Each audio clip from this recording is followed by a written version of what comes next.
Hey, what's going on, you guys? Welcome back to the channel. My name is Mace. I'm coming to you from Canada, beautiful British Columbia, to be specific. Title of this video is I Thought I Was Free in America Until I Lived in Europe. I'm not sure specifically what he's going to be speaking to or about. I suppose, I don't know if it's going to be more oriented towards, freedom under the law or freedom of just work-life balance and kind of the different perspective and the different pace of life, I would say, in Europe. One thing, I live on Vancouver Island, and often when people come over, or we will refer to the pace as island time. Like, there's no rush to do things, and there's a huge emphasis on, well, at least for myself, there's an emphasis on making sure that you have enough time, away from work. Work is not the focal point. Career is not the focal point. Those things are important. But the focal points, the important things, are more so family, recreation, things that actually enrich your life. Not working like a bat out of hell every single day, 60 hours a week, to make ends meet and have no free time. A slower pace, I think, is good. The American dream is a really, really, really, really, really, really, really, really, really good Ponzi scheme, because it gets everybody to buy in and join that rat race and enrich a very, very small number of people, while giving the perception and facade that it's attainable for everyone. And there is some truth to it. There's a grain of truth to it, sure. But I think, for the most part, it's a scam. And it's getting worse. And it's not just America. It's Canada the same way. We're not really on a sustainable path, I don't think. We'll see what happens, but things, the cavernous divide between the wealthy and the ultra wealthy, and the erosion of the middle class and just the lower classes now, is becoming more and more apparent. And when that gets too great, sometimes things don't go so well for everybody. But yeah, let's check this out. It's got a guy named Adam Crompton. Let's go. Here's a good example of one of the biggest differences I've noticed from living in Austria and in Germany versus, let's say, in California, in Arizona, and in the States. People don't have any time in a lot of other places.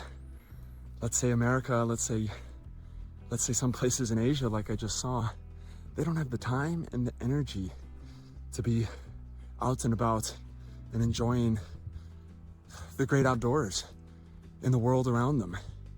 And I always found it so sad because, for example, in Northern California, the nature's so beautiful. It's really stunning. And I'd say as well in Arizona, but especially Northern Arizona, super beautiful, super stunning, really epic. And people are so exhausted, dead tired, and just don't have enough time. Because what they say is the 9 to 5 and the 40-hour work week, that's actually like, you throw in commute time, you throw in everything else that life involves, you're on the hook for at least 50, 60, 70 hours a week of work. And so I always just found it so sad, because people are living so close to some of the most beautiful nature I think I've still ever seen in Northern California.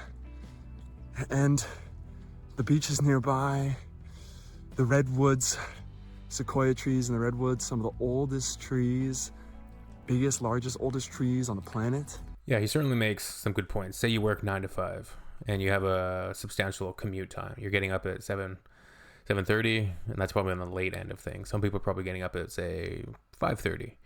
They're going to try to go to the gym, maybe. That's for people that are very motivated and people that have a good discipline to do that, get up early and go to the gym. And then you say your commute is 30 minutes. You got to leave for work at 8:15. You don't get home till 6:15, and then it's like, okay, what are you doing for dinner? All right, make some dinner, watch some Netflix, go to bed, right? Like there's not a ton of wiggle room within that schedule, 40 hours a week and 5 days a week. 5 days a week kind of blows, I gotta be honest. I worked 4 and 4 for a long time.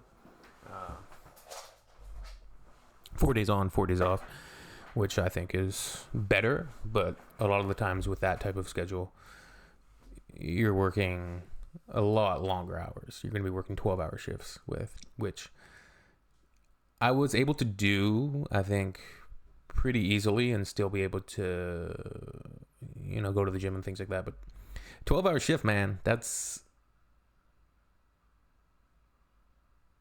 your entire day. There really is no time for anything else if you're going to be sleeping an adequate amount.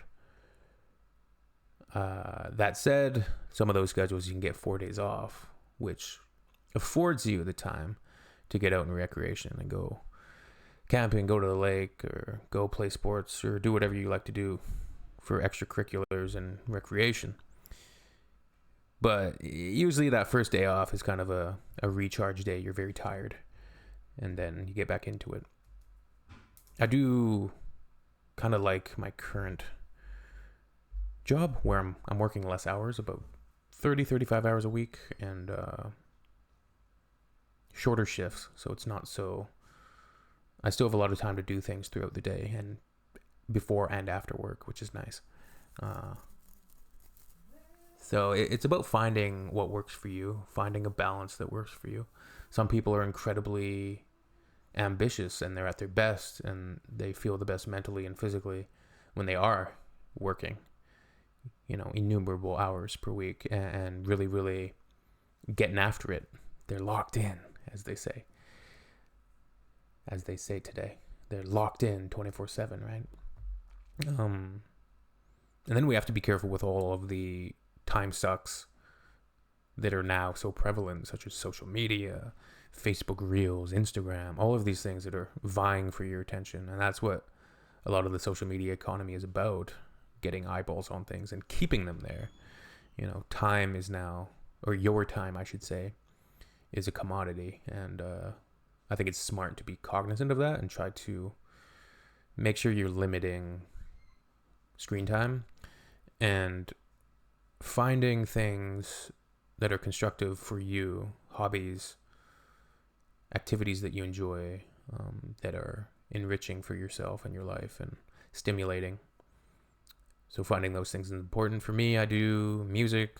Sometimes I do art. I do painting. I do physical activity, play sports, hockey, hiking, camping while hiking. I don't really like camping that much, but I will do it on occasion.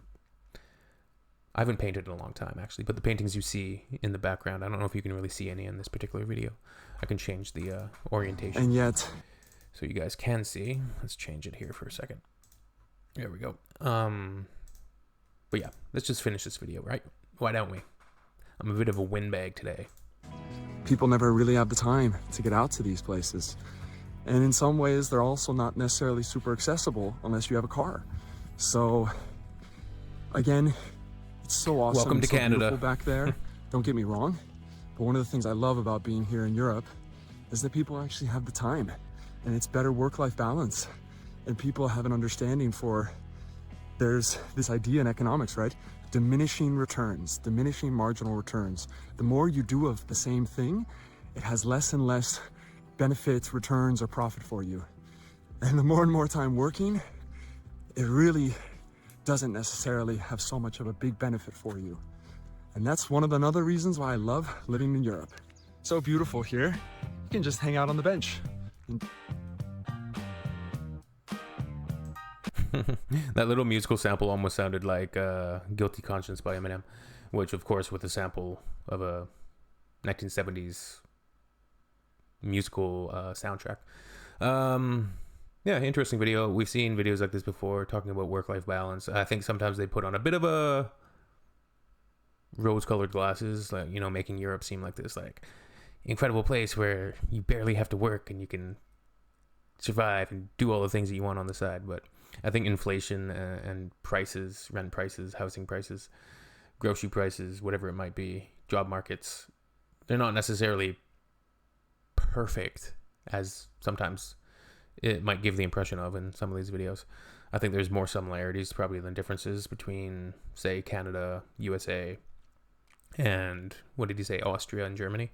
So that said, I think there is certainly, if you compare the US, there's going to be better employee benefits and protections in place.